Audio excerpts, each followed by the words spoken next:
ரொம்ப முக்கியமான விஷயம் பெற்றோர்கள். ஏன்னா எப்பவுமே அரசியல்வாதி ஒரு பக்கம், சயின்டிஸ்ட் ஒரு பக்கம், எந்த பக்கமே போகிறதில்லைன்னு நினைக்கிறேன். சார் இருக்காரு, ஏன்னா ஓப்பனாக பேசணும். ஏன்னா அது ரெண்டுமே முக்கியமானது. இயற்கையை ஒரு பக்கம் விட்டுட்டோம், விவசாயம் எந்த அளவுக்கு போயிட்டு இருக்குன்னு. ஏன்னா ஒரு காலத்தில் நெல்லை விதைக்கணும்னா 11 மாதம் இருந்துச்சு, இப்போ 3 மாதம் ஆயிடுச்சு. ஸோ அன்றைக்கெல்லாம் நம்ம பெரியவங்க 100 வயசு 110 வயசு வரையும் வாழ்ந்துட்டு இருந்தாங்க. ஸோ டெக்னாலஜி வளர வளர நம்ம பாப்புலேஷன் இன்க்ரீஸ் ஆக நமக்கு வேறு வழி இல்லை. ஸோ வளர்ச்சியை நம்மளே அதிகப்படுத்தணும். இப்போ 3 மாதத்தில் நெல் வளருது. 100 வயசு குறைஞ்சி போய் 65 70 வந்தாவே பெரிய வரமாக போயிடுச்சு. அந்த மாதிரி இருக்கிற சூழ்நிலையில் டெக்னாலஜி நமக்கு தேவை. ஏன் சயின்ஸ் நம்ம பாதுகாத்துக்கிறதுக்காக மட்டும் இல்லை. ஏன்னா சயின்டிஸ்ட்னாவே எப்போவுமே ஏதோ விஜய் படத்தில் சொல்கிற மாதிரி ராக்கெட் எப்படி போகும்னா சொல்லுன்னு போகும்னு சொல்கிற ஜென்ரேஷன் இப்போ அப்படி இருக்குது. அந்த காலகட்டத்தில் இருக்கிற சூழ்நிலை நம்ம இதெல்லாம் தெரிஞ்சுக்கணுன்றதுக்காக அவ்வளோ தூரத்துலேருந்து நமக்காக ஒரு எக்ஸிபிஷன் கண்டக்ட் பண்ணி சார் நமக்கெல்லாம் ஒரு விஷயத்த சொல்லலாம். ஏன்னா எப்போவுமே இதை சொல்லணும்னா ஏதோ ஒரு ஸ்பீச்சுனாவே பாதி பேர்த்துக்கு தூக்கம் வந்தது. ஏன்னா நான் அப்படி தான் கிளாஸ் எடுக்கும்போது தூங்கியே பழக்கமாக இருந்துச்சு. ஸோ சிரிச்சுக்கிட்டே ஒரு விஷயத்த சேர்த்தா தான் எடுத்து போய் பசங்களுக்கு செய்கிற மாதிரி. ஏன்னா ஃபோன் பார்க்குற விஷயம் எவ்வளோ இதுவோ அவங்களுக்கு பிடிச்சி சேர்ந்தா தான் செய்கிறோம். அதனால் பேரண்ட்ஸ் இருக்கீங்க, அவங்களுக்கு எப்படி போய் சேர்க்கணுன்றதுக்காக சொல்கிறேன். ஏன்னா முக்கியமான விஷயம் இது ரெண்டு தான். ஒரு பக்கம் இயற்கை, ஒரு பக்கம் டெக்னாலஜி. அப்கிரேட் ஆகிட்டு போயிட்டுருக்க இந்த காலகட்டத்தில் ஒரு நல்ல நிகழ்வு. இதுக்காக பேரண்ட்ஸ் இவ்வளோ தூரம் வந்திருக்கீங்க பார்த்தீங்களா. எல்லா ஸ்கூலில் இருந்தோம், அரசு பள்ளியில் மட்டும் இல்லாமல். ஏன்னா ப்ரைவேட் ஸ்கூலில் எல்லாமே கிடைச்சிருது அப்படின்னு எல்லாமே அங்கேயே இருக்காமல் ப்ரைவேட் ஸ்கூல்லேருந்து வந்திருக்காங்க எல்லாருமே. ஸோ அனைத்து பள்ளியிலிருந்து வருகை புரிந்திருக்கும் மாணவரோட பெற்றோர்களுக்கு இந்த நல்ல நேரத்தில் எனது பணிவான நன்றியை சொல்லிக்கிறேன். ஏன்னா இது ஒரு விஷயம். நம்ம நிறைய இதெல்லாம் விளையாடுறதுக்கும் ஸ்போர்ட்ஸில் நிறைய இதுக்கு போகிறோம், மற்றதுக்கெல்லாம் என்கரேஜ் பண்ணுறதை விட இது ரொம்ப முக்கியமான விஷயம். இதுக்கு என்கரேஜ் பண்ண பெற்றோர்களுக்கு சட்டமன்ற உறுப்பினராக, ஏன்னா சயின்ஸை காப்பாற்றுறவர் இருக்கிறாரு, இயற்கையை காப்பாற்றுறது இருக்காரு. ஸோ நம்ம ஏதாச்சும் ஒரு விஷயம் செய்யணும்னு எங்களுக்கு ஒரு 5 வருஷம் கொடுத்துருக்காங்க.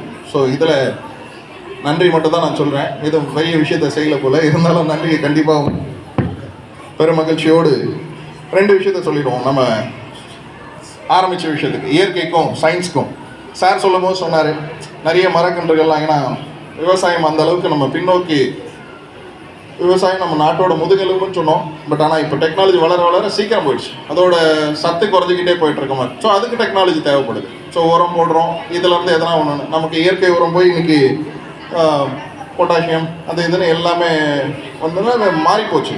அதுக்கான புத்தியை தான் சார் சொன்னார். நிறைய மரக்கன்றுகள் நட்டணும். இயற்கையாக மழை பெஞ்சிச்சுனாவே அதுலேருந்து வருதெல்லாம் இப்போ இந்த பக்கம் போனோன்னே குப்பத்துலையெல்லாம் ரொம்ப அட்வான்ஸ்டாக இருக்கிறேன். ஒரு மழை பெய்யுதுன்னா அந்த இடத்துல ஒரு காவா மாதிரி வெட்டி அந்த மரங்கள்லாம் வளர்கிறதுக்கானது. ஸோ நிறைய விஷயங்கள் செய்கிறேன்.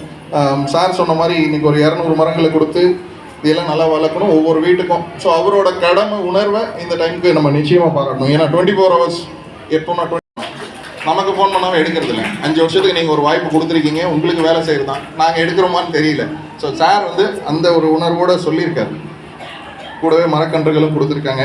அந்த தருணத்துக்கு சார் நிச்சயமாக பாராட்டணும். ஸோ அவர் சொன்ன விஷயத்தை எடுத்துகிட்டு போய் சேர்க்கணும். வீட்டுக்கு ஒரு மரம் வளர்ப்போம்னு நமக்கு தேவைக்கு நம்ம பசங்களை வளர்க்குற மாதிரி நம்ம பசங்க நல்லா இருக்கணும்னா நல்ல விஷயத்தை எப்படி சொல்கிறோமோ ஸோ கூடயே இதையும் எடுத்துகிட்டு வந்தால் தான் சுவாசிக்கிறதுக்கான நல்ல இயற்கையான சூழலை ஏற்படுத்த முடியும்னு சாரோட உணர்வுக்கு மதிப்பளித்து நம்ம நிச்சயமாக அதே செய்யணும்னு.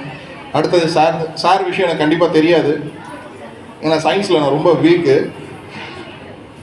இருந்தாலும் சார் அது ஆக்சுவலாக இன்றைக்கி ஒரு ராக்கெட் நம்ம லான்ச் பண்ணுறது. ராக்கெட்னாவே எல்லாமே எடுத்துகிட்டு போயிட்டு நம்ம அந்த போருக்கு யூஸ் பண்ணுற, வாருக்கு யூஸ் பண்ணுற வெறும் இதுவாக இல்லாமல் ஸ்பேஸ்க்கு போகிறது, இன்னொரு கிரகத்தில் போய் வாழ்கிறதுக்கான விஷயமும் அதில் அடங்கியிருக்கு. இல்லை நம்ம இப்போல்லாம் ட்ரோன் கேமரா வந்துருச்சு. ஸோ அதுலேயே இயற்கைக்கான யுக்திகளாக இருக்குது. ஸ்ப்ரே பண்ணலாம் எங்கெங்கெல்லாம் ஒரு வனப்பகுதியில் எங்கெல்லாம் போக முடியாத இடத்துலையெல்லாம் ட்ரோன்லாம் நம்ம அப்ரோடில் அந்த மாதிரி ஆகிப்போச்சு. எல்லாம் ஹெலிகாப்டரில் போய் தண்ணி தெளிக்கிறதெல்லாம் போய் இப்போ ட்ரோன் கேமராவில் ஸ்ப்ரே பண்ணுற அளவுக்கு. ஸோ அதில் கெப்பாசிட்டி சின்னதாக இருக்கிற மாதிரிலாம் அந்தளவுக்கு. ஸோ இதுவும் சயின்ஸில் வருது அப்படின்றதெல்லாம் நம்ம பசங்களுக்கு எடுத்துகிட்டு போய் சேர்க்கணுன்றதுக்காக இது ஷார்ட்டாக ஒரு சின்ன. ஏன்னா நிறைய விஷயம் நான் சயின்ஸில் சொல்ல முடியாது. சார் நமக்கு நிறைய விஷயத்தில் சொல்லத்துக்கு இருக்காரு. ஸோ நான் சிம்பிளாக ஒரு இதுக்கு சொல்கிறேன். அதுலேருந்து தண்ணியை நம்ம மேட்டு நிலம், கிணறு இல்லை, மின்சார வசதி இல்லைன்னா எடுத்து போய் நம்ம மழை காலத்தில் மட்டும் விவசாயம் பண்ணுற சூழ்நிலை எப்படி இருக்குமோ அந்த மாதிரி எங்கேயுமே பயிர் பண்ண முடியாத இடத்துல எல்லாம் பயிர் பண்ணியிருக்காங்க மேலே நாட்டில். ஏன்னா அவங்களுக்கு நிலமே இல்லை. இல்லாதவனுக்கு மட்டும்தான் அந்த இல்லாத கஷ்டம் தெரியும். பணம் இல்லைன்னா பண கஷ்டம் இல்லைன்னு எப்படி தெரியுமோ அந்த மாதிரி விவசாயம் நிலமே இல்லாத மேலே நாட்டில் தான் அந்த மாதிரிலாம் விவசாயம் இன்றைக்கும் பண்ணிகிட்ருக்காங்க. நமக்கு அவ்வளோ விவசாய நிலம் இருந்தோம் நம்ம கொஞ்சம் ஊதாரித்தனமாக கரெக்டாக செய்யாததுனால தான் இந்த நிலமையில் இருக்கும். அதை பற்றி சார் சொல்ல போகிறார். ஸோ ட்ரோன் கேமராஸ் மூலிமா நம்ம எங்கே போகிறோம், எங்கே போக முடியாத இடத்துலலாம் போய் பார்க்குறதுக்கு இன்றைக்கி வந்துருச்சு. இல்லைனா ஒருத்தர் இல்லைன்னா இருக்கிற மாதிரியே விஷுவலாக காட்டுற அளவுக்கு. ஸோ டெக்னாலஜி வளர வளர நெகட்டிவ் ஒரு பக்கம் தவறுதான விஷயம் போனாலும் கூட 100% ஒரு 20% நெகட்டிவாக போனாலும் கூட 80% நமக்கு தேவையான யுக்திகளை கொடுக்குற அளவுக்கு சயின்ஸ் அப்கிரேட் ஆகிருக்கிறத பற்றி சார் இன்றைக்கி நிறைய விஷயத்த சொல்ல இருக்கிறாரு. ஸோ உங்களில் ஒருத்தராக இருந்து இந்த எக்ஸிபிஷனில் கலந்துக்கிட்டதில் கூட இருந்து உறுதுணையாக இருக்கிறதுல ரொம்ப பெருமகிழ்ச்சி அடைகிறோம். சாரோட சொல்ல போகிற விஷயத்தை உங்களோட கேட்டு நானும் கொஞ்சம் தெளிவாக அப்கிரேட் ஆகிக்கிறேன். ஏன்னா டெக்னாலஜி வயசாக எனக்கும் ஆக்சுவலாக தெரியாது. ஸோ நானும் கண்டிப்பாக நிச்சயமாக அவரோட இருந்து தெரிஞ்சுக்கிறேன்னு சொல்லி வருகை புரிந்த அனைவங்களுக்கும் இந்த சிறப்பான ஏற்பாடு செய்த பள்ளி நிர்வாகத்துக்கும் அதே போல் ரோட்டரி கிளப் மிட்டவுன் சார் பதிவேயத்துலேருந்து ஏதாச்சும் ஒன்று செய்யணும். ஏன்னா யூஸ்வலாக அவரை பற்றி சொல்லிடணும். ஏன்னா அவரோட ஐடியாஸில் தான் நான் அரசு பள்ளிகளுக்கெல்லாம் ஸ்மார்ட் போர்டு கொடுக்க ஆரம்பித்தோம். ஏன்னா அவர் யூஸ்வலாக வச்சுருப்பார், சின்னதாக டேப் வச்சு ஒவ்வொரு ரேஞ்சுக்கு ஒரு அப்கிரேட் ஆகிட்டே இருப்பார் அரசு பள்ளிகள். ஏன்னா ப்ரைவேட் ஸ்கூல்ஸில் மேக்ஸிமம் ப்ரொஜெக்டர் வச்சுருப்பாங்க, டெக்னாலஜி வைஸில் அவங்க வளர்ந்துருப்பாங்க. ஆனால் சொல்கிற